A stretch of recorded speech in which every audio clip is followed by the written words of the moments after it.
มัยเป็นเด็กหน่อย วาง3 ปีหรือ4 ปีนี่แหละเวลาเฮาสิไข่นี่มันสิมีอย่างออกมาจากดังหูดังเฮานี่เวลาไข่สิมีก่อนยังออกมาจากหูดังเรามันจะคอยใหญ่ขึ้นใหญ่ขึ้นใหญ่ขึ้นเด้แล้วก็ใหญ่ขึ้นใหญ่ขึ้นแล้วก็กิ่งไล่ทับเฮาเด้ทำให้เป็นเล็กน้อย3 ปี 4 ปี 5 ปีจนถึงน่าจะอยู่ป .5 ถ้าเป็นโรงเรียนมันจังหายจากอาการนี้คนโบราณเอิ้นว่าเป็นกำเริบนะแล้วเขาเริ่มเห็นอีหยังแปลกๆมาตาพุ่นละเวลาไข่นี่สิเป็นโรดขี้งห่อนปวดหัวนอนเคลิ้มลงไปแล้วแมนโรดบาดนี้ออกมาจากหูดังเกวียนก้อนแบบที่แรกน้อยๆแต่ก้อนได้ออกมาจากหูดังในนิมิตมันแหละแล้วก็ค่อยใหญ่ขึ้นใหญ่ขึ้นนี่ขึ้นเกิดกลายเป็นไล่ทับเฮาเด้บางที่ก็เป็นคือแลนมันก็ไล่ทับบางที่ก็เป็นคือเหาะหังเหาะแบบลอยน้ำนะลอยเหาะอากาศนะ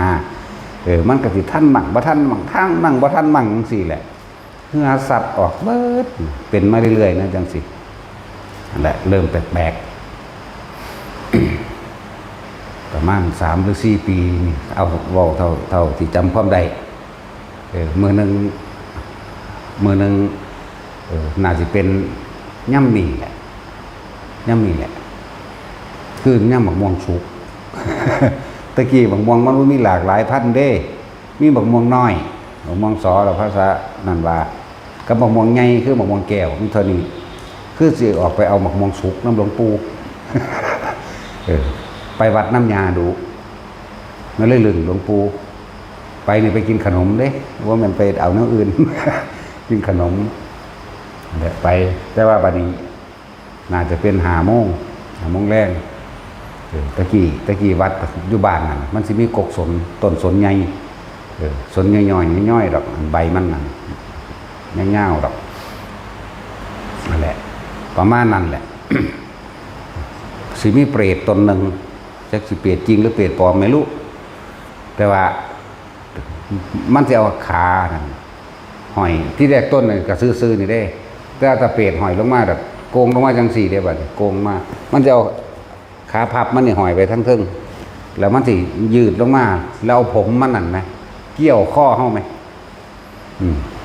ตะกี้เฮาคาถาเฮาเก่งหรือดิทองมาเบิดทุกคาถาที่ไว้ได้มานำผู้เฒ่าผู้แก่ผู้นั้นผู้นี้แน่ละทองออกเบิดทุกคาถาเลยบ่ได้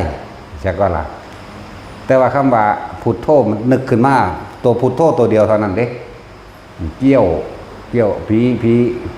เส้นผมผีเปรตนั่นน่ะมันเกี่ยวข้อเฮากำไว้จังซี่เด้กำไว้บืนแล่นไป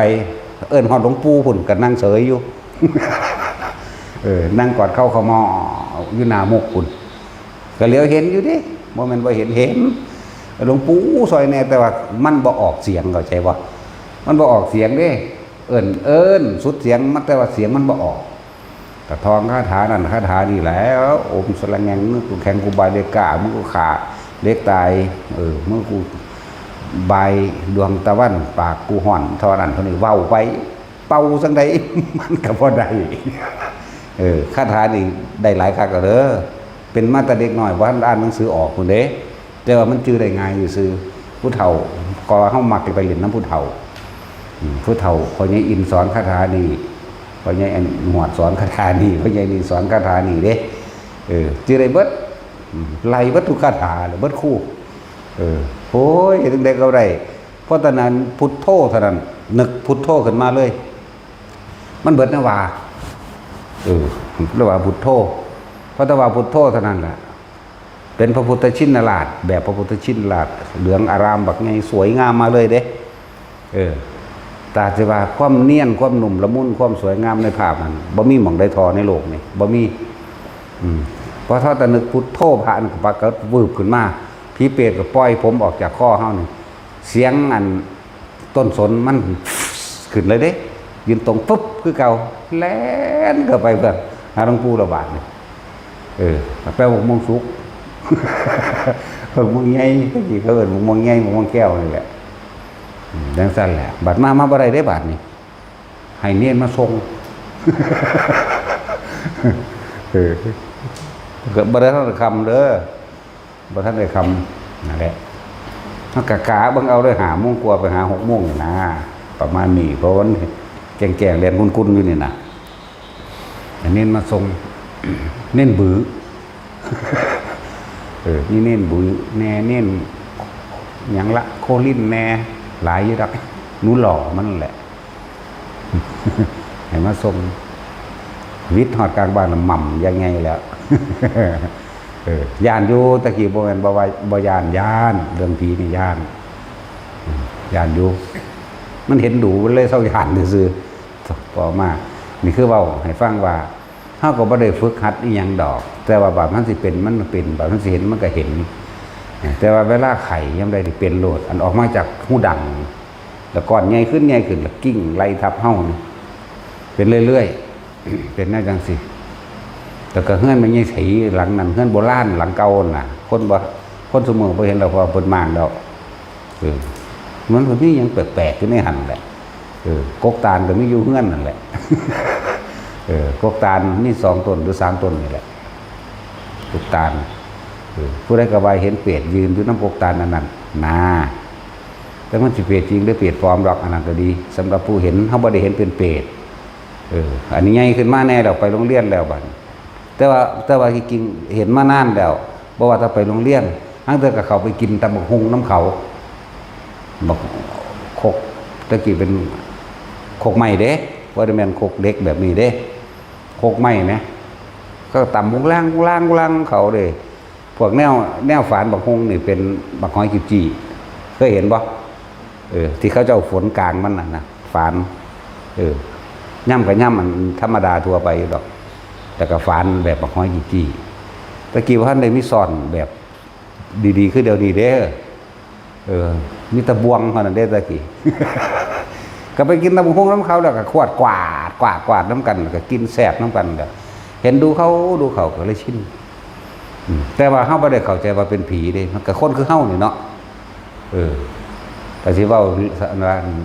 พวกผู้หญิง3 คน 4 คนก็เอื้อยแต่คนน้อยๆก็มี ก็เล่นน้ำกันไม่กี้แก่น้ำกันแล้วแต่ผู้อื่นเขาที่มันสิตายแล้วว่าเฮาบอกกับไผเล่นกับไผหัวหยอกกันกี้แก่อยู่ว่าแล้วน่ะก็เว้าก็เอิ้นเขาเอื้อยพวกนั้นก็เลยพวกใหญ่ๆผู้สาวมันพวกเด็กน้อยก็เล่นน้ำกันนี่แหละเป็นจังซี่มาเรื่อยๆเฮาก็บ่ได้ฮู้ว่ามันเป็นผีเด้มาฮู้บัดหลังซื่อๆเด้ก็บ่ย่านเพราะว่ามันลึงแล้วจนเข้าโรงเรียนมาเรื่อยเวลาเลิกเรียนมาแต่ก็ไปกินตำบักหุ่งก่อน กินน้ำเขาเหรอจังสิตำหยังแล้วจักสินอนก็บ่ฮู้จัก ความจริงแล้วบ่แม่นดอกก็ว่ามาฮู้ภายหลังว่าพวกนางตานี่พวกว่าลูกขะเทวดาสิเว้าตรงว่านั่นคือลูกขะเทวดาวิมานของเขาหรือบ้านเขาติดแปะไปตามไม้คือความเขาก็อยู่ของเขาจังซั่นนั่นแหละตามไม้ตามเสาบางที่เสามันก็ลั่นบางที่เสามันก็มีตกน้ำมันจังซั่นแหละแต่สมมุติเฮาชินแล้วเฮาฮู้แล้วล่ะเอาเป็นเมียเบิดเดี๋ยวนี้ใหญ่ท่านหรอกตะกี้บ่ได้ดันตะกี้อื่นเขาเอื่อยแต่ใหญ่ท่านล่ะเอาเป็นเมียเลยจังซั่นแล้วอันนี้ของจริงเด้นี่บอกจริงๆเด้นี่บ่ได้แม่นนิทานเด้ถามหมู่ยายศรีวิจนาเบิ่งบ่เด้อเดี๋ยวเราก็มาดอกมีสีนอนเฮือนเจ้าของบ่ได้เท่าเดี๋ยวนี้แหละมียายศรีนั่นย้านคักผู้กลางเว้นก็ขึ้นเฮือนเจ้าของผู้เดียวบ่ได้เฮือนหลังนั้นก็ขายไปแล้วล่ะมันเฮือนโบราณนั่นใหม่มุ่งใหม่แหมหูยเป็นใหญ่กระดอกเนาะพอใหญ่อันแล้วก็เป็นผู้ใหญ่บ้านเนาะตะกี้ผู้ใหญ่บ้านหรือเขาจะเอาใหม่มาจากดงมูลเลยมาเฮ็ดเฮือนคนทั้งพุ่นรู้จักก็ดอกคำว่าดงมูลนั่นน่ะอะไรแล้วว่าถ้าอยากได้เขาค้นให้ได้มันเป็นข้อมนิดเนาะ ข้อมนิดก็ว่าคนแปลกประหลาดดอกคนน้ำบานนั่นแหละว่าจะอยากได้หยังเขาเฮ็ดไว้ให้แล้วหาไว้ให้แล้วขนมาให้กันนั่นแหละบ้านนั่นเลยมีที่แรกมันมีอยู่6พวกกันลูกขะเทวดาที่อยู่บ้านหลังนั้นมี6ตอนเฮาใหญ่ขึ้นมาแล้วเหลือ4เหลือแต่พวกผู้สาว เด็กน้อย2 คนบ่เห็นแล้วอาจสิบ่แม่นเด็กน้อยก็เขาแปลงได้เนาะอันนี้เว้าตามบ่ได้ฝึกหยังเด้นี่ธรรมดาเลิกโรงเรียนมาหางเทียนหมู่นั่นแหละไปเอิ้นเอาทางบ่ได้แม่นทางบ่ได้แม่นทางหินบ่ได้แม่นทางลาดยางคือเดี๋ยวนี้เด้อทางเป็นทางดินนั่นแหละทางดินธรรมดาแต่สมัยตะกี้มาแล้วมาทีเลยก็แล่นหม่ำซะกันแหละฮู้จักว่าสิได้กินตำบักหุ่งก็ไปล่ะแซ่บเด้ กินแต่ก็อีกแอกกันนะหาลังเทื่อเขาก็ใบเขาใส่บองปลาแดกให้เด้ไปเอาควายจากหน้าก็มีช่วงเฮ็ดหน้าใบเขาใส่บองปลาแดกออกไปหน้าไปเอาเลี้ยงงัวเลี้ยงควายเอาควายกลับมานี่แหละเก็บกินผักเกษตรผักกฐินนั่นแหละแต่คนอื่นผักเกษตรตะกี้เก็บกินไปน้ำหัวน้ำห้าวไปล่ะนั่นแหละคือเฮาบ่ได้ฝึกหยังบาดมันสิเป็นก็เป็นบาดมันสิเห็นมันก็เห็นของมันเองอย่างสั้นเห็นมาเรื่อยแล้วถ้าเสือกมองหันเสือกผูกใส่คือไว้เด้เงินหลังบักไงกว้างๆมีเสือกยอดอุ่นโตดลงมาเด้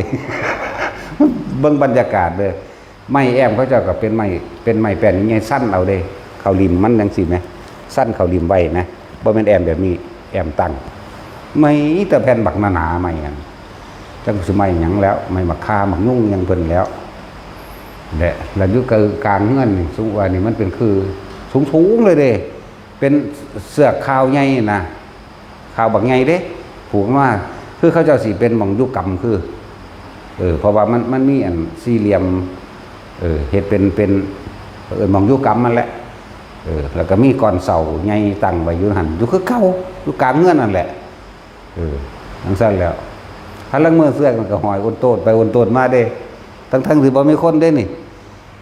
บายมันอยากให้เฮาเล่นน้ำมันก็ยาวลงมาก็หิวนำกันนั่นแล้วกับหมู่นั่นโยนน้ำกันนั่นแล้วอีกแอกอยู่ข้างในนั่นแล้วพวกเขาอยู่ใกล้ๆแตกหนีเบิดแต่ยินเสียงอันเว้ากันหัวก็กักๆนำกันนั่นหัวสะอึกสะอื่นเขานั่นแล้วโยนไปโยนมาเด้โยนกันเนาะกับผู้นึงขึ้นจังซี่เด้อผู้นึงก็ยู่น้ำก้นได้สั่นคือเฮายู่เขานั่นแหละยู่แห้งๆก็วึดใส่วึดมาจังได๋หัวแล้วบาดนี้เพิ่นเฮ็ดตกแล้วเฮาก็หัวล่ะบาดเฮาตกเพิ่นก็หัวคือกันเด้หังมีพวกเอื่อยๆอยู่น้ำดอกตะกี้มีเอื่อยอยู่ ใส่สุดเขียวอ่อนแน่ใส่สุดชมพูแน่ใส่สุดขาวแน่นะขาวว่ามันขาวคนจำศีลเด้ขาวแบบโบราณดอกเอื่อยก็เล่นน้ำหาแนวให้กินจังซั่นแหละบ้านหลังนั้นมีแต่คนย่านดอก นี่คือมันเป็นมาแต่ใดแต่ได้แล้วแหละแนวมื้อนี้นะก็เป็นคนที่มักซอกแซกในคาถาอาคมมักไปเรียนแนวจังซี่กับเลยมักไปนำผู้เฒ่าพร้อมทดลองเบิ่งแล้วก็กินจักอันดอก ผีมาเกี่ยวข้อกับยังทองเบิดคู่แล้วก็ยังบ่หนีแมั้ยบัดว่าพุทโธตัวเดียวกันฟึดโลดปึ้งขึ้นแล้วได้บักแห้งได้บ่ได้ดังคอยได้ฟึดขึ้นไปเลยได้เปรตนั่นตัวนั้นก็จักอยู่ไสวัดตะกี้กับโบราณมันบ่ได้แม่นพื้นอิฐพื้นปูนแบบนี้เด้เป็นดินทรายไปนอนเล่นกันอยู่นั่นธรรมดาบ่มีลักหัวลักจวนเอาลักจวนเฮ็ดเด้ไม่ลักจวนจังสี่แล้วก็เป็นขันไม่บักใหญ่เด้บ่ได้น้อยเด้อกกตาลกกม่วงกกโคอ้อมอยู่สระน้ำเขาเอิ้นสระอีจัน มันมีสระนิดหน่อยนึงเป็นน้ำสางเก่าดินหนองไปวัดนี่แหละบัดดีขึ้นดีก็ตูมตกลงในน้ำแต่มันยังดอกถ้าเป็นนาเฮ็ดหน้าจังซี่ไล่ควายไปหน้าไปตะเด็กๆพุ่นเด้อบ่ได้แม่นคนขี้คร้านคือซุมื้อนี้เด้พี่หลอกน้อยแล่นเอาก้นขึ้นกกม่วงดอกแล่นขึ้นทั้งเทิงไปยมมักม่วงงาม่วงใส่เฮาเด้บัดนี้บึ้มใส่แต่ค้อนฟาดล่ะจังซั่นแหละแล้วก็หัวเด้งกิ๊กใส่เฮาเด้นะงัวควายมันตื่นมันหัวมันถึกใจมัน บางที่ก็ใจเอ๊ะขึ้นมาน้ำขางหัวขางห้าวตามผู้น้องไพวัดตะกี้โอ้ยมันเป็นต้นสำสาไงมันเป็นตะย่าน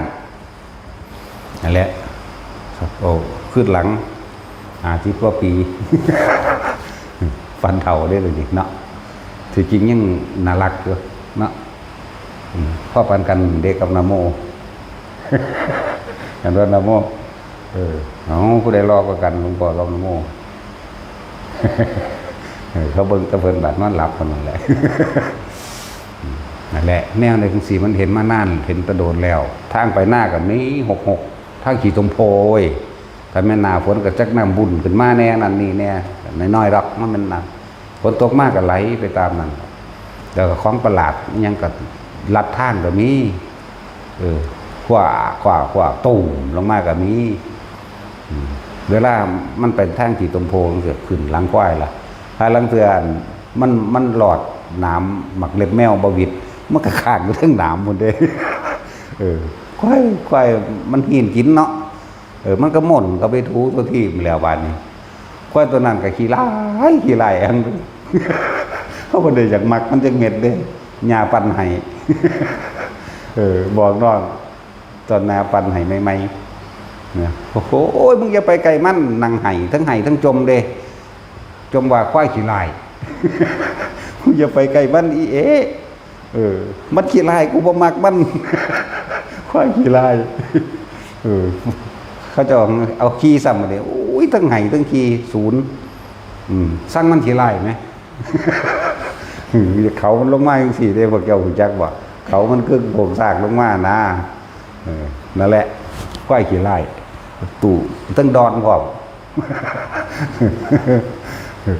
ตั้งศูนย์เลยมันตั้งยังเอาขี้อยู่มันหูอยู่ตะกี้ก็เป็นนั่นเลยและหลายอย่างพูดถึงว่าการรู้การเห็นเขาก็เห็นมาตรคุณแล้วบ่ฮู้จักย่านแย่งชาญเชิญหยังบ่รู้เด้บ่ได้รู้เด้อบ่จักหยังแต่มันเห็นดูมันเลยชินเห็นสิ่งทั้งหลายหมดนี่นะเวลาแล้วเขาไปใส่กับยันหนูเนาะตะกี้กับบังเนาะค้นสูงบักไงเด้อน่าจะ5 เมตรอยู่ดอกย่างจึกไปเห็นน้ำกันหลายคนเด้ออันนี้หมอบลงยานมันเห็นมันก็ย่างตะมันเด้ย่างแล้วลงคอยมันไปทางกันแหละสิก็เห็นมาหลายอย่างนั่นแหละคือการเฮ็ดน่ะที่เฮามีประสบการณ์รู้การเห็นดูมันก็เกิดความเคยชินเองว่าเฮ็ดจังได๋สิเศร้าย่านจังซี่มันบ่เศร้าดอกถ้ามันคิดก็บ่ย่านอันนี้เว้าลัดเอาแต่ถ้าโดยประสบการณ์เห็นดูเข้าก็บ่ย่านนะคือผีสินเหือนจังซี่ จุใส่ก็มีเนาะตัดสินตั้งก็มีผีสินเหือนย่านเฮาได้ผีสินเหือนของได้ตะเกียงแก๊บเนาะตะกี้บ่ได้มีโคมเด้ตะเกียงแก๊บไปไต่กบใหญ่ที่สูงเลยหัวเข่าเฮาเดี๋ยวนี้โหยผู้ใดเข้าใจว่ามันเป็นหยังแล้วเอาซ่อมซับก็บ่เข้าเอาขวานฟันก็บ่เข้าคิดพอตั้งแต่เสือควายอยู่หน้าพระเยซูที่แล้วพระเยซูที่ก็ตายแล้วล่ะ พออียุพวกนี้มันบ่ฟังธรรมเป็นดอกอีหานี่ก็เลย พออียุนั่นแหละผูกมันย่านมันหนีได้ซั่นเลยเตะสันแข็งใส่หงายกึ่งเดิงเลยวาบ ธรรมดาบ่หงายกึ่งเดิงซ้ำพี่พุ่นเด้กบบ่ธรรมดาเด้ ซ้ำพี่แต่ก็เอาเสื้อควายเขาเจ้าแล้วมัดพุ่นมัดพี่ผูกใส่แอวเจ้าของได้ลากเอาธรรมดาบ่ลากว่าห้องอยู่วาบก็เบิดบ้านเบิด ไปฮอดมูอยากว่าโอ้ยก็อย่างมันบ่แม่นซั่นเอามือหอดเฮือนนะความคิดเฮามีแต่ว่าสิเอาไปปั่นพ่อปั่นแม่ปั่นย่าปั่นพ่อใหญ่ผู้นี้กินมีแต่คิดว่าสิออมใส่ผักใส่เห็นเด้ บ่ได้คิดว่ามันเป็นหยังเด้นี่เห็นว่านี่รับรู้ปูเดียวมึงไปออมใส่ผักใส่กินอันนี้มันกระดูกอ่อนอยู่มันบ่ได้กระดูกแข็งแต่บ่พอกับขาหมาแมงแล้วมือใส่ปนกันแน่ นั่นแหละว่าเรื่องเห็นมันมีมาตรโดนแล้ว เป็นแนวประหลาดหลายอันหลายอย่างเลยบ่ย่านเวลาไปหาอยู่หากินมองคนบ่ไปนั่นแหละปลากระหลายกบกระหลายเพราะว่าเขาย่านมองคนบ่ไปห้องเนียงนี่มีแต่หญ้าปิดบางเบิดเสียงเจ็บน้ำน่ะคือเสียงปลาดุกมันกินกุ้งเฮาก็รอดไปเลยมันยืนบ่ได้มันคิดเบิ่งว่าเฮาพันได้ใหญ่ปานนี้ยืนบ่ได้ต้องนั่งย่องๆย่างเข้าไปจากบ่ล่ะแล้วก็ถอดซ่อมออกจากด้าม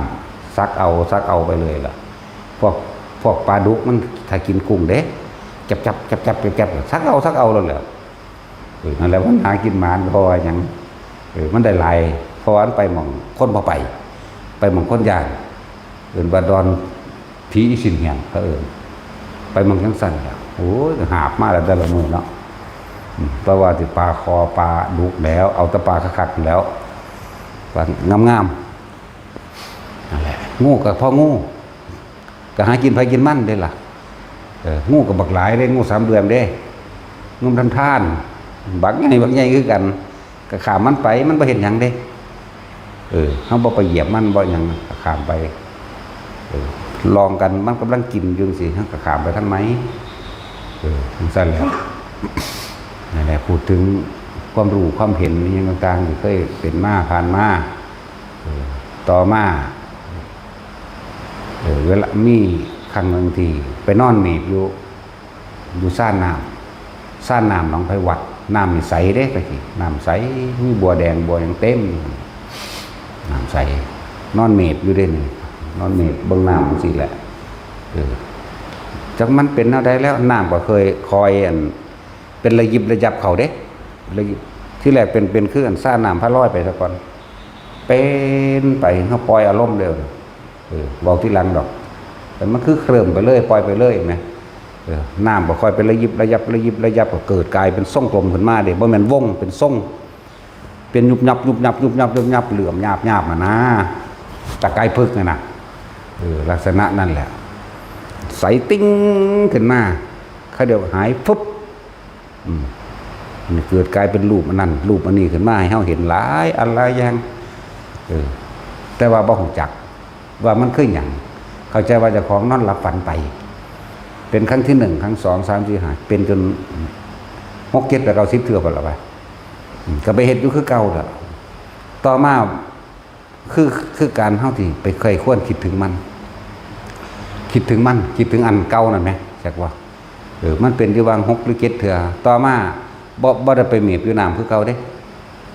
นึกซื่อๆก็เป็นเนี่ยเป็นขึ้นมาโลดเต็มขึ้นมาโลด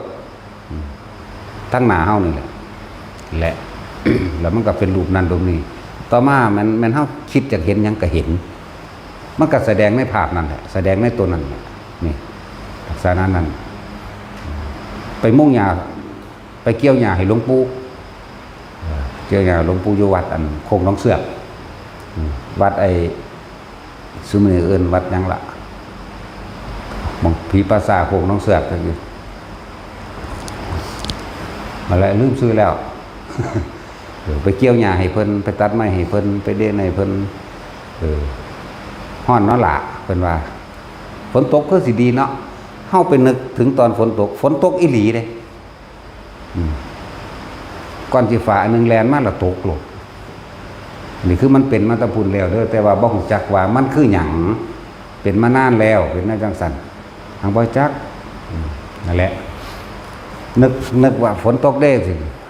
ปุ๊บข้าวเดียวนึงแล้วก็เป็นก้อนเมฆมาแล้วก็ฝนตกก็แล่นเข้าไปหลบฝนเจ้าของนั่นแหละ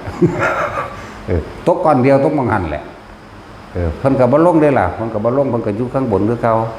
เวลาเอาไฟหน้ามันในรางก็ซัดขึ้นให้กับหลวงปู่นั่นจันนั่นแหละมันมีวัดป่าอยู่บ้านข้ามะแก้วนั่นแหละอยู่ในระหว่างบ้านป้าหวายน้องหว่าแล้วก็บ้านข้ามะแก้วป้าหวายน้องหว่าข้ามะแก้วแต่มันเป็นเขตข้ามะแก้ววัดป่ายังละลืมซื้อแล้วเขาตั้งซื้อวังไดบ่นี่คือพูดถึงว่าการหูการเห็นแนวสิ่งเหล่านี้เที่ยวออกไปวัดจังซี่คือเวลาเฮากลับมาไปกับบักเชิด แล้วกลับมาสิมันบ่ทันได้คำเด้อยู่หาโมงนี่นึงเด้บางไงนั่นอยู่บักสูงๆพุ่นล่ะมันมีหูนึงอยู่หั่นมันก็เด้หัวลงมาเฮ็ดข้อยาวลงมาหาเฮาเด้ข้อยาววืดมากิ๊กแก๊กๆกับเฮาก็กลุ่มเอาแล้วคิดแต่ว่าสิเอาลาบอย่างเดียวเด้ ขึ้นเอาพุ่นเด้มันฟึบคือเฮากลุ่มเอามันแหมอันรึบเข้าไปในหูคือเกาหุ่นกกใหม่ขึ้นเอาเลยทางบักฮานั่นพุ่น ไปบักไกลแล้วแม่มึงบาดนี้ว่าดีคือกันกูสิหลักเอาบางผู้เดียวใหญ่วันนี้ขึ้นไปจกเอาในโกนบ่มี ยังมาเศร้ามึงกูต้องเอามึงให้ได้แล้วว่าหนังสติ๊กมานำมันบ่ขึ้นไปใหม่อีกเด้นั่นแล้วแปลกประหลาดแนวจังซั่นก็มีไปฮอดเพิ่นก็ว่ายังเจียวบางมาลาบสู้พอกินบ่ละว่าเด้หลวงปู่เด้เพิ่นก็หัวคึกๆเฉยแล้วเฮาก็บ่ฮู้ได้ว่ามันเป็นหยังนั่นแหละจนโดนนานบ่แห้งเลยทั้งจังมาฮู้ทีหลังว่ามันบ่แม่น ผีก็สิพูดถึงว่าผีหลอกมันบ่มีจริงดอก ที่จริงมันบ่หลอกเข้าใจว่าผีหลอกบ่มีจริงที่จริงมันบ่หลอกผีจริงไม่หลอกผีหลอกไม่จริง ผีหลอกบ่จริงแต่ว่าผีจริงบ่หลอกถ้ามาหูที่หลังเอาเองดอกอันนี้ว่ามันเป็นพวกลุกขะเทวดานะพวกลุกขะเทวดาพวกนี้ก็บ่รู้ล่ะว่ามันเป็นหยังอาจจะมาปกปักรักษาคุ้มครองเฮาก็บ่รู้ล่ะนะนั่นแหละคือว่าประสบการณ์ให้ฟังว่าบ่จำเป็นต้องมาฝึกการอยากเห็นนั่นอยากฮู้นี่ดอกทำไปเถอะการสร้างบุญกุศลนี่การสั่งสมสิ่งที่มันเป็นกุศลนี่เฮ็ดไปคนที่มันมีอุปนิสัยเห็นมันก็เห็นเอาเองดอกมันบ่จำเป็นต้องไปอยากเห็นเห็นจนเบื่อจนบ่แม่นเบื่อดอกเห็นจนชินเห็นไปเรื่อยๆของมันนั่นแหละถือว่าได้เอิ้นว่ากฐินน้ำหรือก็ว่าได้ก็ได้วัดพระพุทธละเห็นพุทธชินราชนั่นคือการเห็นครั้งแรกแต่ว่าเป็นอับกำเริดนี่ก่อนที่ดังออกมาจากนี่น้อยๆซะก่อนที่แรกมันออกมาเองมันก็ค่อยใหญ่ขึ้นไล่กิ่งทับเฮ้าจังซี่จนถึงไข่ครั้งสุดท้ายนี่ป.5เต็มที่นี่เล่นนอนลงแล้วเอาขี้ดินทรายน้ำหน้าเขาเจ้านั่นแหละถมของไว้หลังจากนั้นมันก็หายเลยบ่เป็นอีกจนเท่าเดี๋ยวนี้แล้วบ่เป็นสั่นแหละประมาณป.5ไปเลี้ยงควายเด้เขาเจ้าแล้วเขาแล้วนะแล้วเขาตะกี้ยังหนาวอยู่เด้แล้วเขาบ่แม่นแล้วเร็วๆคือซุมื้อนี้เด้ปีใหม่พุ่นเด้แล้วเขาหั่นปีใหม่ไปแล้วบางทงก็บ่ทันแล้วคักเฮ็ดล้อมเขาบักใหญ่เนาะพวกเขาเจ้าหน้าหลายแหละประมาณนั้นแหละหายกันอยู่ป.5ชื่อได้อยู่อันนี้เพิ่นชื่อได้แล้วอีกอย่างนึงเฮามักไปนำผู้เฒ่าเพราะผู้เฒ่าเพิ่นมีสาระแต่ว่าเด็กน้อยนั่นไร้สาระปัญญาอ่อนเบิดถ้าเว้าอีหยังหยอกกันหาแมงหยังนั่นอีแฮะฮะเนี่ยโอ้ยมันจะตีปากเฮาอย่างนี้เนาะเว้าแต่แนวเล่นๆพอผู้เฒ่ากันอันนี้ยาอันนี้ต้นอันนี้เสื้อจังซี่อันนี้รักษาอันนี้เด้อดีอันนั้นเด้อดีอันนี้เด้อเด้นั่นบ่ล่ะเฮาก็ชื่อได้นั่นยาหลักสมุนไพรอันนี้คืออันนี้เสื้อจังซี่รักษานี่ต้มแก้นั่นแก้นี่หรือท่าหรือฝนมันก็ว่าไปนั่นแหละหลายอย่างมักไปนำผู้เฒ่าก็จะมีความรู้ให้เฮาแต่ไปน้ำมูเดียวกันจังแม่นยังกว่ากินขี้ดังอยู่ เด็กน้อยเนาะการรู้การเห็นมันมาเป็นของมันเองเขาไม่ได้อยากรู้เขาไม่ได้เห็นเขาไม่ได้ฝึกเพื่อสิได้เห็นอย่างเป็นยังมันนั่งเป็นของมันเองเห็นของมันเองสั้น แม่ก็ออกโรงเรียนแล้วก็บวชเลยล่ะบวชเลย5 ปีพุ่นละบวชแล้วก็ไปบวชเรียนนั่นแหละแต่ปิดเทอมยังไงทั้งมีรถพระมาส่วนไปธุดงค์ปิดเทอมมีรถไปน้อยๆก็ไปรถดิจักแม่นไผไปเลย ไปเลยแม่นจักแม่นไผเอิ้นไปทางไปรถหลวงพ่อของจักเขาเจ้าไปล่ะพุ่นย่างเอาเด้ลัดไปน้องหญ้ามาลัดไปพุ่นล่ะน้องมาจอกขึ้นไป ยังล่ะเขื่อนลำปาวขึ้นไปน้องหินน้องแก่น้องแสงดงจันทร์ขึ้นไปหอดปูนก็เปิดเทอม15 มื้อเทอมน้อยอันนี้15 มื้อเปิดเทอมน้อยหอดอีหยังอันอุดรไหมทาคันโทกับบ่แม่นเลยไปอีกหน้าเลยทาคันโทเลยยังไปอีกนู่นล่ะจากมันดังๆอยู่ดอกสิเปิดเทอมมาจังซี่เพิ่นก็ไปบิณฑบาตมันเอาเงินให้ก็ขี่รถมาดิซั่นแหละโหบ่หน่อยเด้200บ่หน่อยเด้อนั่นแล้วจังซั่นแล้วเพิ่นมีไว้แล้วพู้แล้วถ้าเปิดเทอมใหญ่ไปไกลเด้ไปฮอดภาคเหนือพุ่นไปล่ะจักหลวงพ่ออีหยังบ่ทันรู้จักจนเท่าเดี๋ยวนี้แหละจักซื้อว่าจังได๋นะบ่จักเท่าเดี๋ยวนี้แหละไปก็มึนๆแล้วของเฮาก็เฮ็ดอีหยังเป็นเริ่มทดสอบทดลองนั่นนี่เด้บัดนี้ห้องสะดายามใดมึงสิดีเด้ก็มีแล้วห้องขึ้นสุดเสียงสงสัยเราสิอึดอัดตันใจยังรุนแรงอยู่หรอกยามใดมึงสิดีเด้โคตรพ่อโคตรแม่เบิ่งแล้วบาดนี้สุดเสียงก็บ่แม่นมึนสิไปกวนหยังนั่นนี่ดอกแต่เฮ็ดอีหยังแปลกเวลาเพิ่นเดินจงกรมหรือเฮ็ดอันนั้นอันนี้คิดไปนะมันทั้งเป็นไหมคิดเป็นเฮ็ดเป็นไฟไปวาบๆวีบๆใส่เพิ่นก็เฮ็ด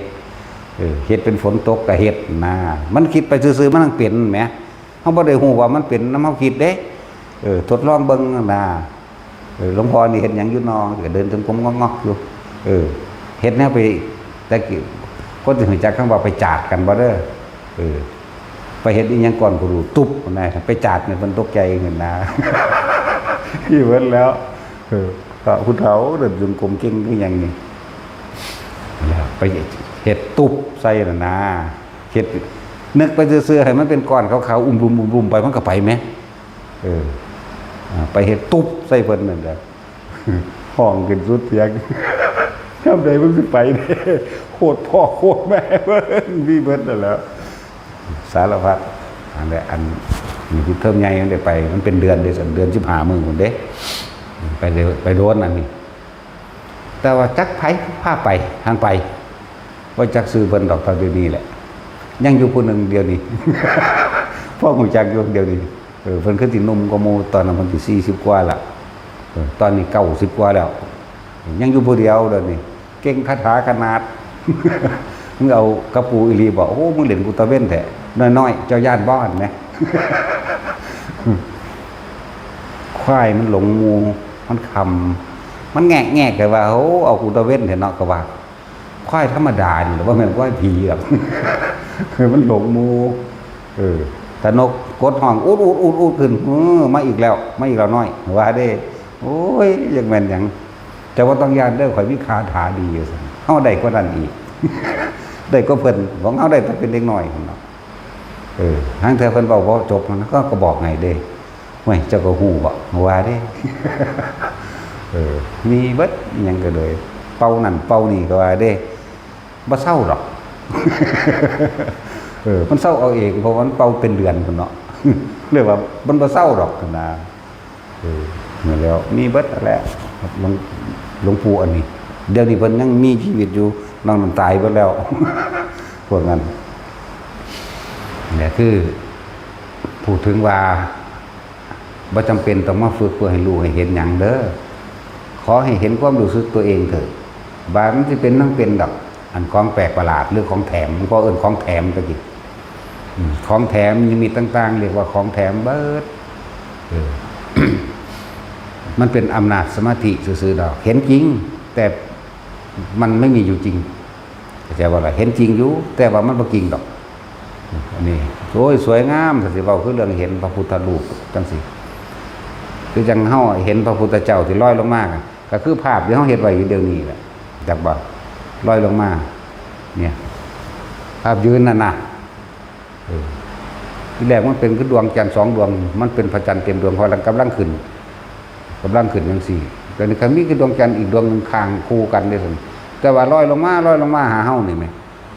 นี่แหละจังว่าได้เฮ็ดภาพไว้อยู่นี่งามกว่านี้เพิ่นมีแสงในโต เออ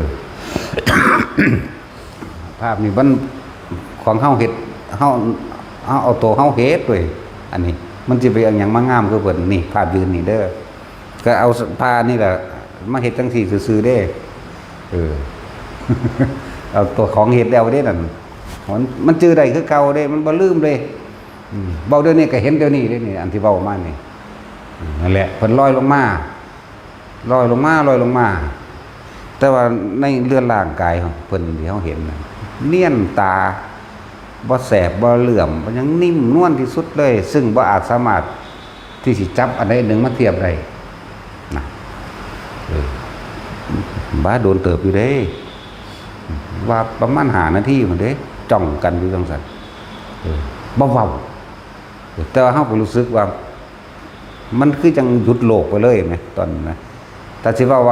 5 นาทีจักมันสิเท่าใดล่ะอันความจริงมันแต่ในความรู้สึกเฮาว่าบ้ามันคราวเดียวอ่ะนะมันบ่แกล้งก็เลยบ่ฮู้ว่ามันจักชั่วโมงกันแน่มันเป็นของมันเองนั่นบ่ได้ค่าสมาธิบ่แม่นนั่งหลับตาบ่แม่นอีหยังนั่งเอาขาขึ้นบ่แม่นนั่งย้อนขาลงสู่บันไดอ่ะนะถ้าเป็นอันโตเถียงหน้าเฮาก็นั่งเอาย้อนขาลงธรรมดานี่นั่นแหละบัดสิเป็นมันเป็นเอาเองเด้อไปก็ดีบ่ต้องไปอยากเห็นบ่ต้องไปอยากเป็นเอาเองดอกงามคักบ่ต้องห่วงเลยอันสัพพะนรังสีก็บ่แม่นแบบนี้มันเป็นสัพพะนรังสีจริงๆ6 สีวูบวาบเลยล่ะประกายออกในทางหลังเพิ่นนี่แหมว่าหนึ่งเพิ่นพุ่นเด้บ่แม่นองค์น้อยๆซ้ำเฮาเด้บักใหญ่พุ่นเด้ว่ามันจะไปทาง20 เมตรพุ่นล่ะคือติดตาขนาดอันนี้นะนั่นแหละ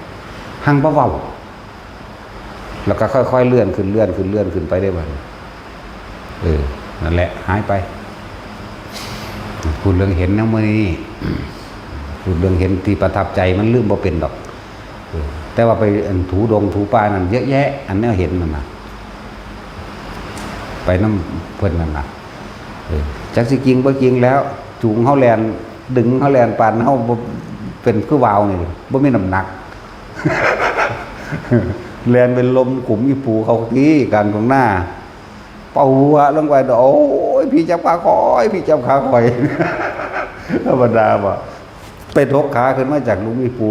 เป็นบ้าบ่ผีทั้งใดขุมอีปูเอ้าติบ่หน่อยจะบอกไปเด้อว่า เจ้าจะไปบอกเขาฟังดิว่า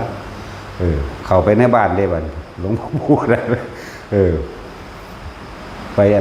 เอิ้นคนมาแตกมาเบิดบ้านอันผีมังพวกเจ้าวานั่นคอยปราบแล้วไปเบิ่งน้ำกัน เขากระสูบตะเกียงเกี่ยวพายุออกไปพอดไปตัวเขาเก็บเอาของเก็บเอาโกดเก็บเอาบาทอย่างนั้นล่ะเก็บของกลับบ้านไปนอนศาลานอนศาลากลางบ้านหนีแต่เด็กๆปุ่นอดบ่บอกไปอยากสงสัยสิอยากอายผีอันนั้นแหละ ผีนั่นผีหลีแล้วผ่านลุกขึ้นจากน้ำมาบักไงบึ้งมาเด้ธรรมดาว่ะตามขึ้นมาจากน้ำอีหลีเด้แล้วก็อันนั้นแล้วอันได้แลนเราเรื่องตลกแค่น้อยบ่ตลกแล้วก็พวกเราไปเจออีหลีนั่นนะมันบ่ได้น้อยถึงมันเป็นตะย่านก็ดอกเปื่อยยำยางเว้ยแล้วนั่นแหละคือว่าถ้าไปเห็นจังซั่นแล้วนี่คือว่าคนประสบการณ์เห็นดูเขาความย่านบ่ได้ไปละมันดอกมันก็เศร้าเองมันชินมันเป็นปกติการรู้การเห็น แต่เป็นเน้นกันหลายครับคุณแล้วก็นอนอยู่บ้านดอนกอยน้อยนั่นก็พอแห้งแล้วเดมือว่าออกมือมีแต่กระดูกแต่ว่าเหม็นธรรมดาเหม็นเห็นนั่งวันเบิดหลวงพ่อนั่นน่ะ80 กว่าปีนั่นน่ะแลนก้อนหมู ถ้าคอยน้อยถ้าคอยน้อยถ้าจังไดเจ้าของอยู่ทั้งหน้า30 เมตรพุ่นบาดไปวินบาดตุกุกโอ้ย เวลาไปบินบาทเตือนเลยโตนตุกุกไปบัดผีอันนี้มาดิป้าตัวหุ่น30 เมตรล่ะก่อนเฮาถ้าคอยน้อยถ้าจังไดเจ้าของแล่นออกหน้า ไปนอนเพื่อนเพิ่นนอนขาวกัน นอนหันเบิดเมื่อนั้นผู้เดียวบ่นอนมาสู่กันจากว่าล่ะสู่ก็บ่ได้ยังคาถายังก็สู่มันบ่ได้ดอกเบิดคาถาเบิดคู่แล้วโอ้บ่เบิ่งแล้วมันบ่แม่นนะมันคาถามันคาถาดีนะไปแล้วแต่ว่าก็ชื่อได้เท่าเดี๋ยวนี้ก็ยังชื่อได้อยู่บ่ลืมบักหลายเพิ่นแล้วพุทโธสู่ได้นอนลงไปแล้วบัดนี้เพิ่นว่าอันหานพระหันนาตัวโมบูซ่านะมันมีบาทตะกี้บาทน้ำมนต์เขาเจ้าเนาะตกบุกลงแล้วกิ้งได้วันนี้เครื่อขวดค้างแล้วก็ลงมันงุ่มนะกุลังลงนะเขาได้ก็ตกบุกลงอีกกิ้งไปอีกแล้วแก่กุลังปุ๊บเปิดประตูมาเบิ่งก็บ่เป็นหยังบ่มีหยัง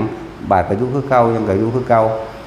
บาดปิดประตูแล้วเสือกที่เขาตักน้ำสางแซงนะเป็นกอดเขาใส่ศอกเก็บไว้นะก็ห้อยไว้เพราะถ้าเอาผ่านี่เดี๋ยวมาห่มเขาเอาผ่านี่มึงเด้ผ่าเหลืองนี่ดึงเด้มันฟาดเสือกใส่เขาอีหลีเด้ปูอะใส่รถแค่นั้นแล้ว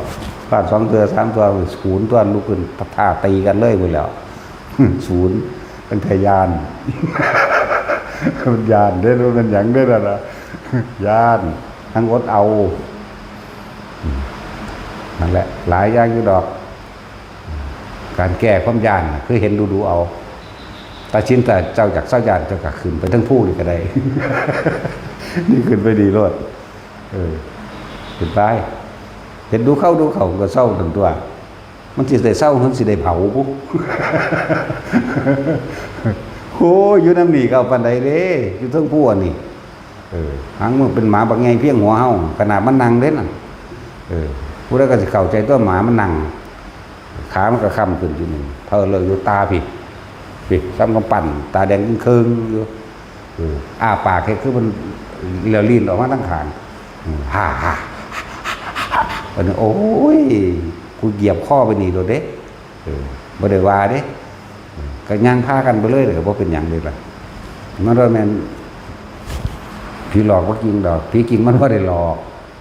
เป็นพวกพุ่มเทวดาหรือลูกขะเทวดาเขาปกเด้อแต่วันที่เป็นตาญาณที่ยังเฮานอนขาขึ้นห่างเซยนอนถึงโขดนี้นั่นแหละบรรยากาศนี่นะเฮ็ดเป็นคือคนเฮ็ดสะพานโค้งกุบขับมาข้ามเฮาไปข้ามเฮามาอยู่หั่นแหละก็นอนเบิ่งเสยแล้วก็เห็นธรรมดานี่แหละว่าได้มีช่วงมีชาติมีหยังดอกมันเป็นของมันสั่นเดี๋ยวเราให้ฟังจะบอกเรื่องไปปลาทั้งหลายพดจะไปหมักผู้สาวร้านนมสาวกับพ่อแห้งแล้วผู้สาวมาตักน้ำอีหลีเด้อนี่มันงามอีหลีเด้แต่ว่าใส่สุดชาวบ้านคือสุดหมอหอมใส่สินเกือบสิถึงหัวเข่าใส่สินเขินใส่สินมีดอกเสื้อก็เป็นเสื้อคือเสื้อฝ่ายตำย้อมนะย้อมเอาแบบเป็นสียังละนั่นแหละพื้นบ้านเป็นนั่นแหละบ่มีไฟเปิดเรียกว่าบ่มีไฟเปิดแต่ว่าโตเขานั่นเฮาเลียวเห็นแบบแจ้งแจ้งคือเฮาเห็นกันคือกลางเว้นนี่นะหางบ่มีไฟเปิดโตเขาหาบมากกลางคืนได้นี่นั่นแล้วแปลกประหลาดว่าล่ะยังน้ำเขาแล้วโอ้ยผาเสวยได้แล้วนะโอ้โหกูเข้าใจแล้วคำว่าผาเสวยมันเป็นที่มาว่าคนไปตายในหันคนที่ตามไปน้ำเขาตกลงตายในหันพระก็ตกตายในหันคือกันนั่นแหละดีได้มันมีคนมาสากไล่เขาไว้อยู่จักว่าหัวไปมาสากไว้คือกันจับไล่เขาสากหยุดนี่เห็นว่ามันสิตายแล้วมันนี่แหละสันตั้งหัวเมื่อขึ้นได้แล้วนะที่นั่นก็จักไปไซบ้านที่เขาสีนั่นเด้เพื่อนไฟก็มันก็เป็นบ้านเป็นเมืองเป็นบ้านแบบบ้านนอกเขานี่แหละบ้านมุ่งหลังค่าหญ้าดอกจังสีก็มีจังสั่นพระเสวยหากินข้นเสวยไปว่ากินเด้ โอ้สว่างเพิ่งสี่ตื่นยามเช้ามามันก็มีหุ่นนั่นนะเป็นหินนะคือหินสลักเป็นรูปผู้สาวน่ะว่าอีหานบางคนเซิงก็ได้กอดเดาเอาลงแล้ว ก็เห็นอีหลีได้ล่ะก็ว่าไปตามเห็นมานี่ได้ล่ะก็ดื้อจังซั่นแล้วมึงไม่ไปกูทื่นมึงให้ได้พุ่นแล้ว มีเบิดเด้มันบ่มาฝาเฮาฮู้จักแล้วนั่นและหลายอย่างมีประสบการณ์ซื่อดอกเราให้ฟังสำหรับคนว่าฝึกแบบใดสิได้หูทิพย์สิได้ตาทิพย์อยากรู้ว่าอะไรคิดผู้นั่นผู้นี่เนาะรู้ความคิดเจ้าของไม่ได้สักคนเถิดนะพูดกันไว้ว่าจะพากันไปเมามันเป็นมิจฉาสมาธิเป็นสมาธิที่ต้องการความอยากได้ความอยากเห็นความอยากเป็นเข้าใจว่าล่ะอยากเป็นผู้มีหูทิพย์อยากเป็นผู้มีตาทิพย์อยากรู้ความคิดผู้อื่นรู้ไปหยัง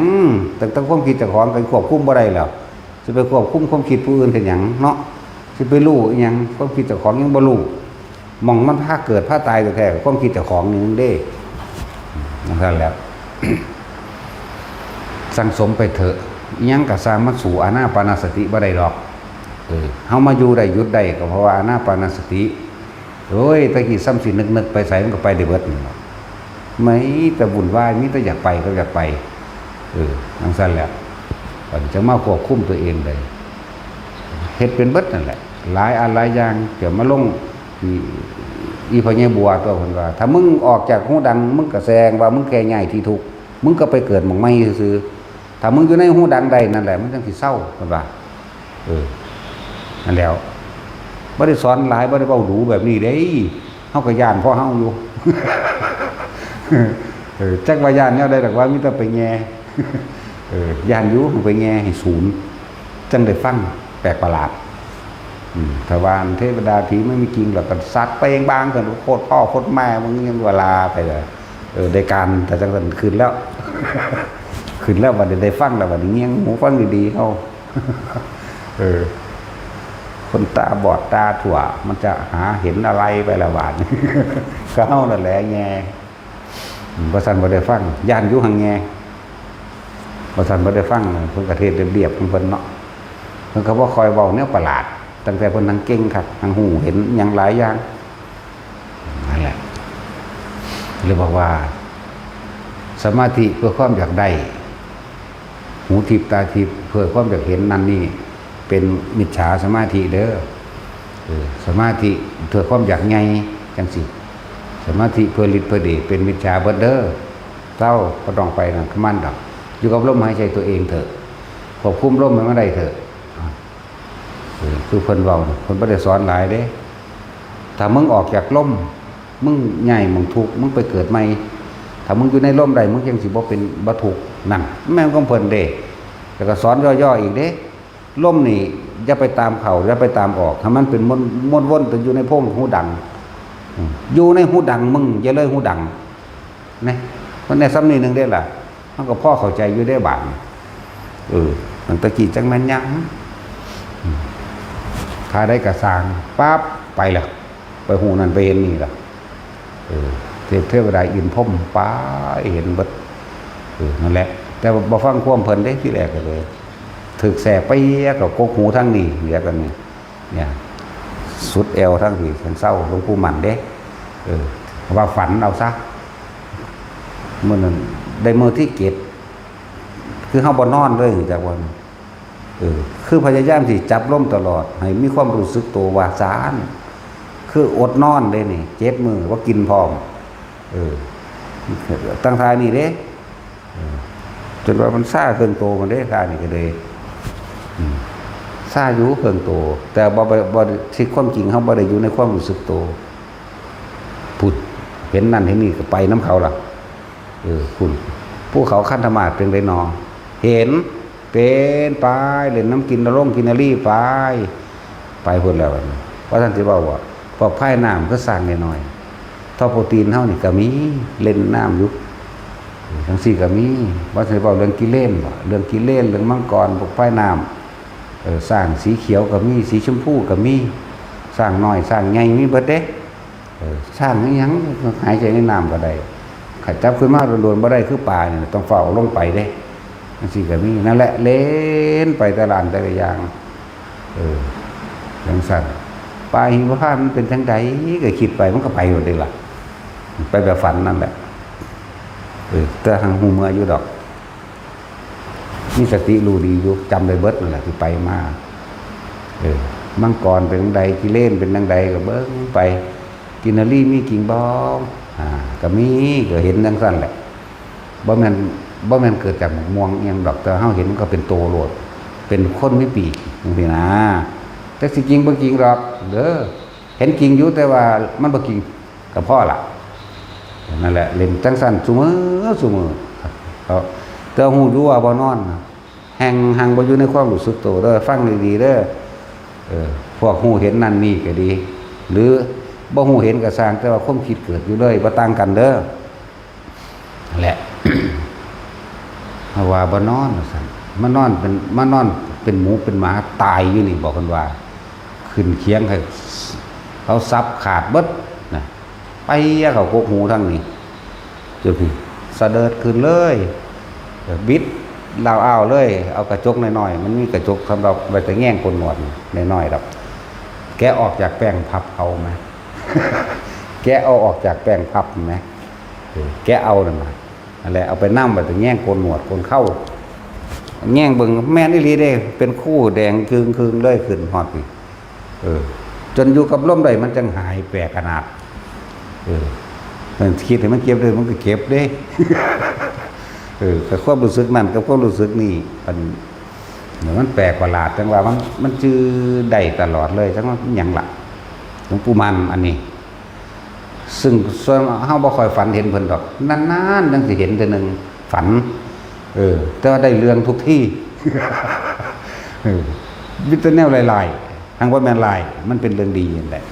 ปียะเข้าน่ะเป็นธรรมดาว่ะเทื่อนึงก็สิขี่รถเหยียบข้อที่มานอนเป็นหมูเป็นหมาอยู่เหยียบหัวมันก็น่านะเป็นรถอีหลีเด้รถรอบบักใหญ่กิ้งออกเลยพุ่นแล้วกิ้งออกลบลุกลับปึ๊บปั๊บขึ้นเลยเพิ่นก็ขี่ทะลุไปพุ่นได้ล่ะ หายวับไปจังซั่นแล้วมาเฮาก็นอนแบบเก่าเฮานี่แหละค่ำเด้ค่ำศอกเด้พี่มาก็มาข้างหน้านี่เด้นอนเป็นหมูเป็นหมานี่เหยียบหัวมึงก็น่านี่กิ้งออกเลยหลบไปเลยฟืดฟาดกันลูกบึ้งปังขึ้นแนมน้ำเพิ่นหายล่ะจังซั่นเด้ก็เห็นอีหลีนั่นแหละมันนั่งเอาไม้ไผเบิ่งนำบ่ได้มันก็บ่แม่นไฟแฉกเนาะ อันแนวมื้อนี้ยังว่าถือให้กันเบิ่งได้นี่แหละคือเฮาบ่อยู่ในกายจำไว้เด้อเทคนิคแต่ละคนเด้อทำความรู้สึกตัวนี่อย่าหนีออกจากฐานแห่งความรู้สึกตัวที่เฮามาตั้งฐานที่ตั้งแห่งจิตก็ว่าหรือว่าเอกคตาจิตเอกตาลมก็ว่าคือความรู้สึกอันเดียวนี่แหละเด้อที่เฮาสอนพื้นฐานเบื้องต้นให้ตัวนี้เด้อสิฮู้หยังสิเห็นหยังก็ช่างอย่าออกจากความรู้สึกตัวนี้ใจว่าล่ะบาดนี้พวกกำลังสับสนเรื่องความคิดเกิดขึ้นเองนี่คือกันเด้อจะไปคุ้มจะไปห้ามที่แรกเฮาบ่ทันได้ตั้งมั่นพอที่บอกว่าถ้าความรู้สึกตัวนี้หายไปแล้วหมายถึงความรู้สึกตัวนี้หายไปอยู่นำคนที่เฮาคิดถึงสัตว์ที่คิดถึงบ้านที่คิดถึงเรื่องราวต่างๆที่คิดถึงตัวนี้สิหายดึงกลับมาใหม่ที่บอกใจว่าล่ะดึงกลับมาที่ลมหายใจนี่อุณหภูมิขึ้นปั๊บอยู่ไปแล้วดึงมาไปแล้วดึงมาไปแล้วดึงมาเอาจนเกิดความรู้สึกเริ่มชินชากับตัวนี้ใจว่าล่ะชินกับความรู้สึกในกายตัวนี้อุณหภูมินี่ชินอยู่กับมันตัวนี้แล้วบาดนี้ปล่อยบาดนี้มันคิดไปแต่ให้จับให้มันได้ว่ามันคิดไปความรู้สึกยังมีอยู่ในนี้บ่ต้องห้ามบ่ต้องดึงฟังเข้าใจบ่เด้อต่อก่อนที่เฮาเป็นใหม่ๆความคิดไป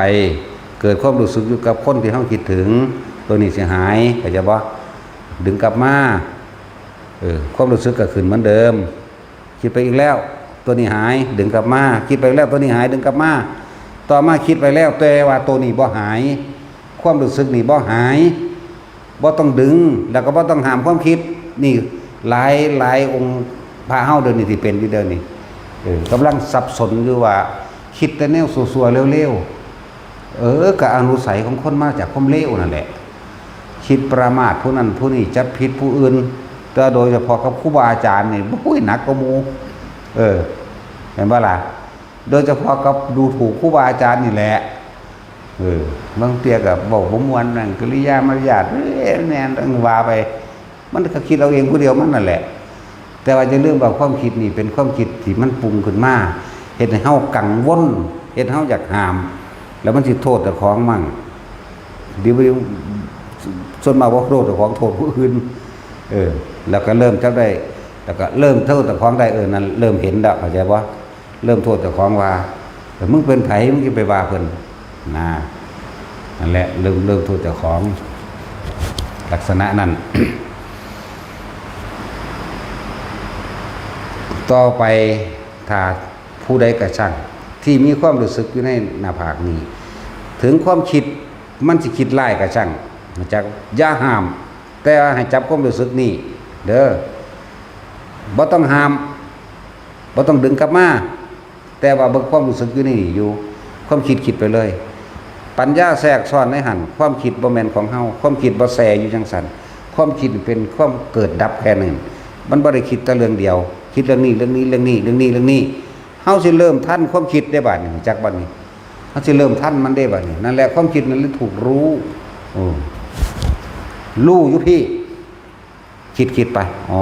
จิตตสังขารเป็นแบบนี้เป็นสัญญาของจิตตสังขารมันคิดของมันพึงมันมีมานานแล้วเป็นอภิสังขารเป็นปกติของมัน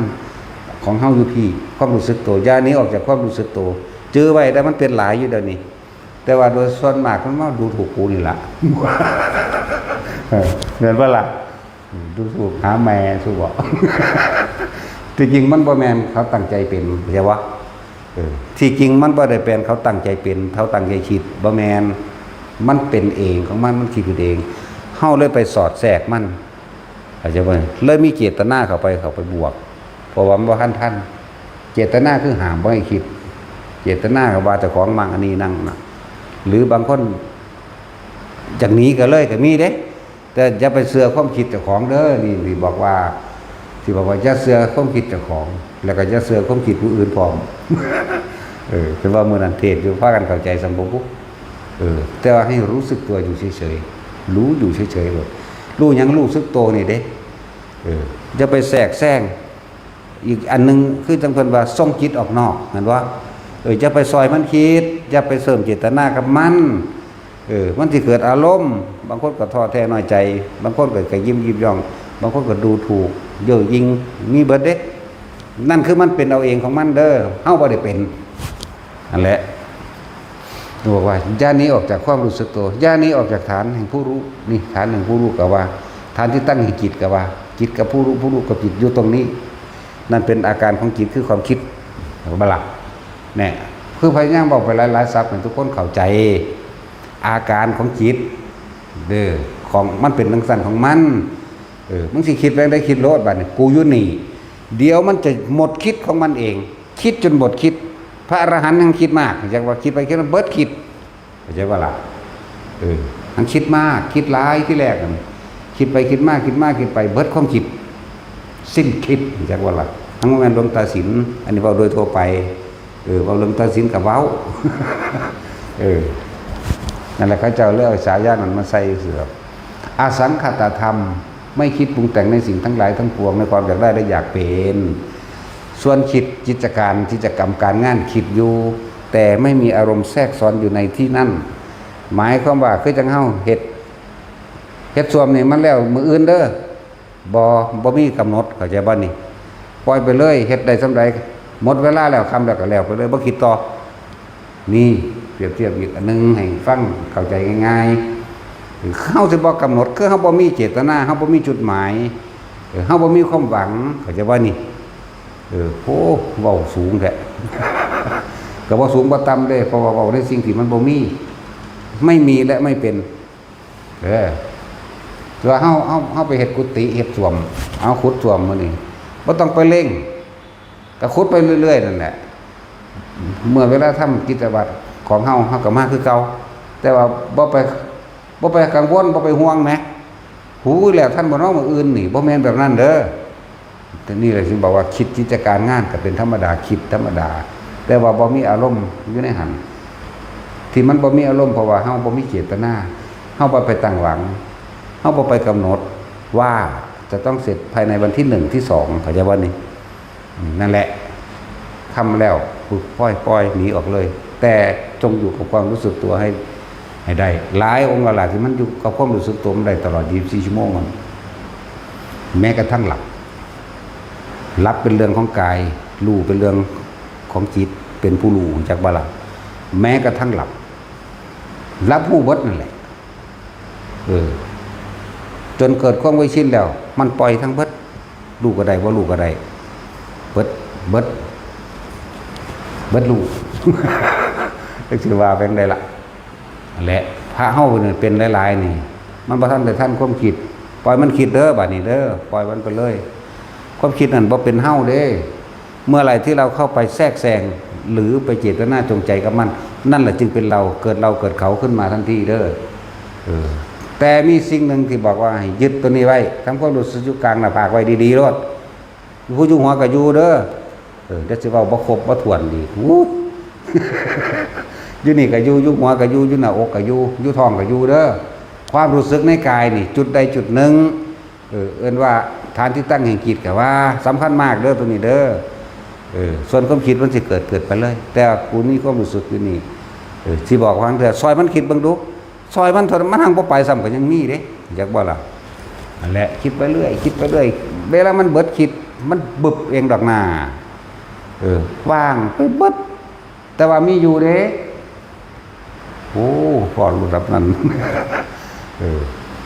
เวลามันปุ๊บเข้านี่ไหมเห็นวัตถุอย่างแต่ว่าเป็นความว่างเป็นของบ่มีนะแต่มีอยู่แต่เฮาบ่มีในหันสิว่าอย่างไรมันเป็นซะก่อนเป็นแล้วมึงมาอธิบายเบิ่งรถหน้าไปก็เลย แต่นี่ใครตัวเฮานึงหาคำอธิบายได้อยู่ต้นไม้ภูเขาเสาคนผู้หญิงผู้ชายเนี่ยเขาเห็นเบิดนั่นแหละแต่ว่าว่างเบิดเข้าใจบ่นี่ว่างโจโลโองโลงบ่มีความรู้สึกว่าสุขบ่มีความรู้สึกว่าทุกข์เหมือนจักบ่ขาดเอาความรู้สึกนั้นเทียบไปแต่ว่าสังขารุปเปกขายานสังขารคือสิ่งทั้งหลายทั้งปวงยังเห็นอยู่เหมือนจักว่ามีอยู่แต่ว่านี่แต่มันไม่ได้คิดนึกปรุงแต่งในสิ่งทั้งหลายที่มีอยู่เรียกว่าสังขารุปเปกขายานรู้ต่อท่านแล้วเรียกว่านี่รู้ว่าเป็นสี่แล้วแหละจังว่าจำไว้ดีๆเด้อมันเป็นหลายองค์อยู่เดี๋ยวนี้มันจะเป็นได้กระสร้างแต่ว่าย่าออกจากความรู้สึกตัวนี้จื้อไว้ผู้ใดมีความรู้สึกอยู่นี่ก็อยู่นี่ผู้ใดมีอยู่กลางหัวก็อยู่นุบนาบอยู่ดอกเคยเป็นบ่ล่ะพวกแมซี่นั่นเคยเป็นอยู่ว่านุบนาบอยู่หัวกระสร้างยุคในระหว่างกลางหน้าผากกระช่างมันอยู่มั่งใดกระช่างมันขอให้มีความรู้สึกตัวจื้อไว้เด้ออยู่นี่กระสร้างอยู่บนหัวกระสร้างอยู่กลางอกกระตามอยู่ท้องกระตามหนุบหนาบเหมือนกันเบิดจะออกจากความรู้สึกตัวนี้คือรู้ไปกับมันเคลื่อนเอาเองดอกแนวมือนี่บ่ทันชำนาญมันกำหนดบ่ทันเป็นดอกบ่ต้องไปสนใจว่าสิกำหนดคือเพิ่นดอกคือรู้ไปกับมันว่ามันมาอยู่นี่แล้วก็อยู่นี่แหละอยู่ท้องแล้วอยู่หน้าอกแล้วอยู่ในสมองแล้วก็สร้างกลางหัวหนุบหนาบอยู่ก็ตามหรืออยู่หน้าผากนี่ก็ตามแต่ว่าบางคนมันบ่เกิดขึ้นแต่ว่าสิเป็นคือก่อนล่มอยู่นี่ล่มอยู่แค่นี้นึงเด้อนี่ดังหักนี่กับปลายจมูกนี่เป็นนวลๆขาวๆอยู่นี่ละบางคนก็อยู่จังซี่เด้อนี่บอกบัดทุกอาการหมดเด้ออย่าออกจากความรู้สึกในกายเวทนาจิตเวทนากายนั่นแหละเราเฮาจังสิเห็นดอกเพราะว่าสิ่งทั้งหลายทั้งปวงก็ธรรมนั่นแหละกายเวทนาจิตธรรมในธรรมคือของภายในแต่บ่ล่ะภายในที่มันเกิดต่างๆนานาสารพัดแล้วยิ่งกว่านั้นเรามักจะเห็นสังขารุปเปกขายานไปเองคือเรียกว่าคำว่าอาสวะขยะยานเป็นเครื่องวัดอารมณ์ของเจ้าของเองว่าง่ายๆว่าเป็นเครื่องวัดพระอรหันต์อาสวะขยะยานไม่มีอารมณ์ใดๆเข้าไปข้องเกี่ยวอีกเพราะหมดความปรุงแต่งอะไรว่านี่เรื่องว่าอาสวะขยะยานขยะนะขยะมันเป็นของถิ่นครับว่าล่ะที่พวกเขาใส่สมัยทั้งขยะนั่นก็มาจากภาษานี่แหละจักว่ามันเป็นของถิ่นแต่ว่าเขาบ่ถิ่นเขาเก็บไว้เนาะนั่นแหละอารมณ์บ่มีอารมณ์ บ่มีอารมณ์จากตาที่เห็นดิบๆเดี๋ยวนี้แม้กระทั่งตาในกระชังก็บ่มีเพราะว่ามันบ่คิดบ่นึกมันก็สิเอาอารมณ์ใดมาเกิดมันก็บ่มีความของเกี่ยวทั้งตัวเห็นบ่ล่ะตาหูจมูกลิ้นกายรูปรสกลิ่นเสียงกระทบสัมผัสรู้สึกแต่กายแต่จิตไม่คิดไม่นึกจากบัดนี้เบิดนั่นแหละวัดเจ้าของเอาเองเด้อผู้ใดก็ตามวัดเอาเองเรื่องของศีลเป็นเรื่องที่ไม่มีจิตเจตนาในการทำร้ายเบียดเบียนผู้ใดผู้หนึ่งเสียชีวิตและทรัพย์สินตลอดทั้งคนและสัตว์ทั้งมนุษย์และอมนุษย์อย่ากังวลเรื่องศีลอย่างว่าล่ะเมื่อไรก็ช่างที่เฮาร่วมเข้ามาสู่ลมหายใจโดยอานาปานนี้แค่อยู่กับลมหายใจได้แล้วแม้นพิธีใจจังเกิดหรือไม่เกิดก็ช่างบารมี10รวมอยู่ในนี้ในหูดังทานศีลเนกขมปัญญาวิริยะขันติสัจจะอธิษฐานและอุเบกขารวมอยู่นี่ใช่ป่ะล่ะบริสุทธิ์เด้บริสุทธิ์กับเจตนามันก็ละอย่างกันเด้อเจตนามื้อนี้กูมื้อนี้วันพระ15ค่ำกูไปถือศีล8นี่คือไปตั้งใจอยู่เจตนาจักว่าล่ะเห็นสัตว์เห็นขี้เข็บงวงงากมาใจขาแล้วจักบ่แต่ว่ากายบ่ขามึงเถอะหน้าเห็นบ่มื้อนี้กูงดเว้น มื้อนี้งดเว้นได้บ่ขาใจขาเราเด้นั่นฟังให้มันชัดเจนเลยเด้แต่ว่าส่วนถ้ามันยุ่งมากัดปฏิกิริยาเอฟเฟกต์นั้น มันไปยะเอาเองจะไปคิดน้ำมันเนี่ยหรือเฮายางไปบ่ได้ตั้งใจเหยียบหมดสิก็จะไปคิดน้ำอยากบ่ล่ะคือมันแล้วไปแล้วและถึงสั้นมีศีลนี่คือบ่มีกิจการคิดในการเบียดเบียนทำร้ายให้ผู้ใดผู้หนึ่งเสียชีวิตและทรัพย์สินตลอดทั้งมนุษย์และอมนุษย์รวมรวมแล้วอมนุษย์ก็กี่โปมมันนั่นแหละกิเลสขี้เกียจมันนั่นแหละครับแก้มันนั่นแหละมนุษย์กับหุ่นจักรอยู่ตัวหมานุษย์หุ่นจักรรู้บ่มันสั่นตัวนั่นแหละเลื่อนมาบริสุทธิ์มันบ่คิดถึงหยังเด้นี่มันอยู่ในตะล่มนี่เข้าใจบ่บาดนี่นั่นแหละเมตตาพรหมวิหาร4ก็อยู่ในนี่บารมี10ก็อยู่ในนี่พรหมวิหาร4ก็อยู่ในนี่อยู่แล้วนี่เลื่อนว่าบริสุทธิ์โดยสิ่งอยู่แล้วคือมันเต็มแล้วเด้เข้าใจบ่ล่ะเรียกว่าอย่าไปกังวลอย่าไปถือเคร่งจนถึงเข้าขันว่าเฮ็ดบ่ได้เลยบ่จะเข้าวัดกูยังว่างบ่ทันได้เข้าวัดบ่ได้โหยถ้ามันว่างได้บ่ได้เข้าเด้มันตายแล้วแต่ว่าว่างได้อีหลีแบบพระอรหันต์แท้บ่ได้บวชมื้อนั้นก็ตายมื้อนั้นเด้เนาะซั่นแล้วเอาสมาทานโอ้คือเก่งแต่มื้อนี้